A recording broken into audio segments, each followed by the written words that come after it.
you can see, there's the arms at the top. Just give you a general idea of what it's going to look like. We'll let this pipe dope set for just a few minutes, and then I'll come back and we'll do the actual legs. Okay, now I'm doing the final preparations for the legs. These are my pipe cutters. I'm cutting the length of the leg. Now, excuse me for 1 second.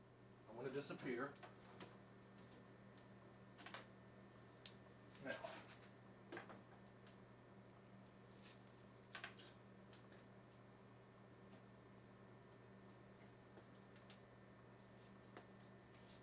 okay, now I'm going to actually pick the camera up and show you this. So give me 1 second. Okay?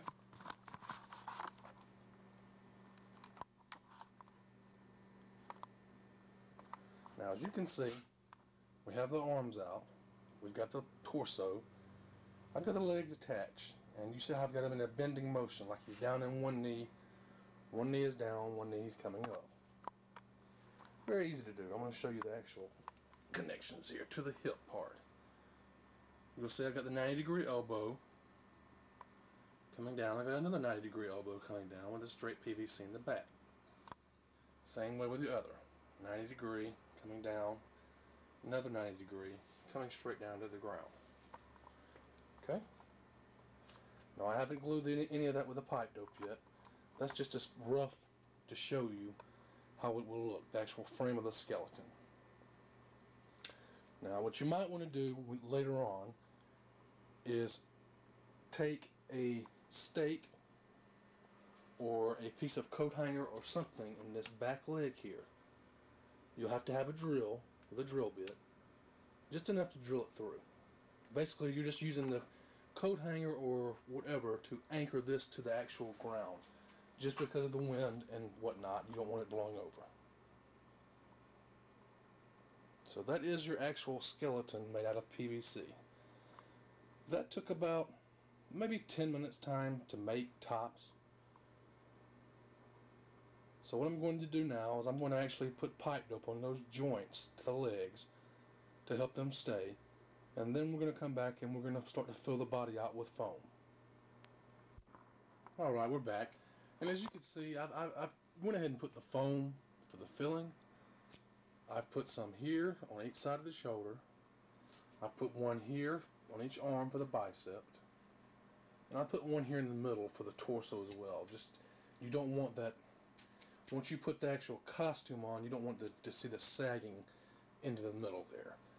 Now keep in mind, and this is supposed to be a zombie, so you don't want him to look like he just stepped off the set of Terminator.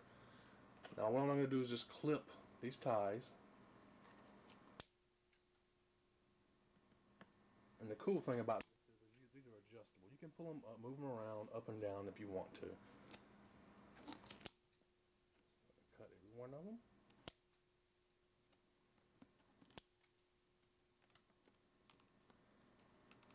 Come here. Kind of hard to do this one-handed.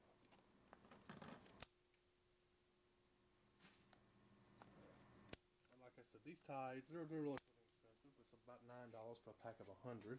As you can see, I've used 2, 4, 6, 8, 10 on just the upper torso. Probably using about another 6 on the legs themselves, maybe another 10 there. So that's not bad, about 20 ties per prop. Okay? Okay. I've done the legs the same way that I did the torso. I've just used simply less for the legs. Well, simply because you're not going to see it as much as you are the torso. And really only the thigh area is the only place I think that we're going to need any padding. As you can see, we wanted to have somewhat of a skeletal look in some areas, so if it needs to be more, I'll adjust it after I put the clothes or the costume as it is onto the actual skeleton structure. Okay? Now since it's going to be a little bit hard for me to do this on camera, I'm going to go ahead and put the upper torso part of the costume on and the lower part of the torso, which is these here. Here are the pants, once again, and here is the actual torso that will go here. Now, once you do put the costume on, if you find that the PVC is sticking out a little bit more, This goes back to what I said earlier, why it's always best to cut long. You can always come back and cut shorter so you don't have PVC pipe sticking out. Because you're going to have some sort of hands, which, by the way, is the only thing that I do not have right now are the actual hands. You can get a cheap pair of skeleton gloves. I sell those as well on my site, scaryjerry.net. Fill them with pine straw. You could fill them with styrofoam peanuts. You could just wrap it around the PVC pipe and tape it with duct tape. If you want to get really cool and technical, you could take a piece of styrofoam and plug the end of that, and then styrofoam inside the glove as well, and then just take a coat hanger and stick it in there to hold it. So I'm going to pause this for now, and the next sight you're going to see is a fully dressed torso of our zombie prop.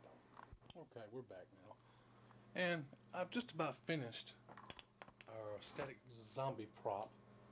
Now keep in mind it doesn't have the hands on it yet, so the sleeves are a little bit saggy. For the head, really I would need to go by the craft store and buy one of the styrofoam heads that you see wigs displayed on. They're relatively inexpensive. I'm sure you could get one for $1 or less. What I did is since I recently moved, I've taken a piece of styrofoam and stuffed in the head. I put a coat hanger up inside the styrofoam up under the mask, bent the other end of the coat hanger so it will not slide all the way down, because you want to leave a little bit of room for the neck so it doesn't look like he's sitting like this. You want it actually sitting up like this. But this is close to the finished product. Keep in mind for the feet, the one leg that's propped sticking out, you can get a pair of old shoes and just slide up under and kind of cover the empty spaces with the actual pants leg. And like I said, once again, the hands. But all in all, for around 50 bucks, this is a pretty good prop you could put out in your graveyard to mix with stuff you've bought, you're going to buy, or more stuff you're going to make. Any good yard hunt, you're going to want to have a good mix of stuff you bought offline and stuff you made by hand. It makes your yard unique, look different. It'll get people talking about it. But let's give you a look. Okay, that's not him. That's one of our ones we've just recently bought. There's the finished product. Now, as you can see, he's sagging a little bit, but that's just because his sleeves don't have hands in them. I will remedy that situation over the next day or two. But just to give you an example, as you can see, it looks like he's coming out of the ground. Now, I did not glue the two shoulder joints on the outside here and here. Whoop. So I may move the arms up or down as needed to. And you might even find, come Halloween, to pull his pants down a little bit.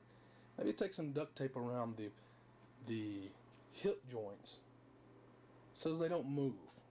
You don't want to really glue them because you want to be able to adjust them if it slips. And if you glue them, you're not going to be able to do that.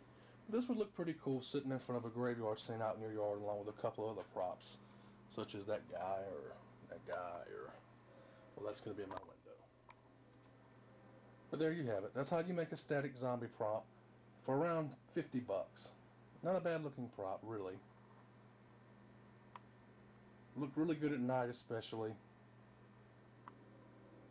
And it only takes about 30 minutes really, total time to make.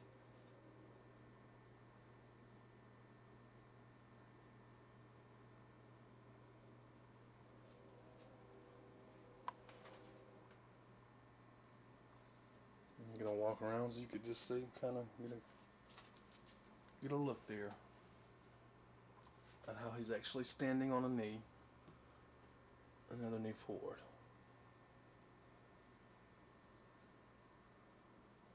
Not too bad. Just wish I had the hands with me to finish him.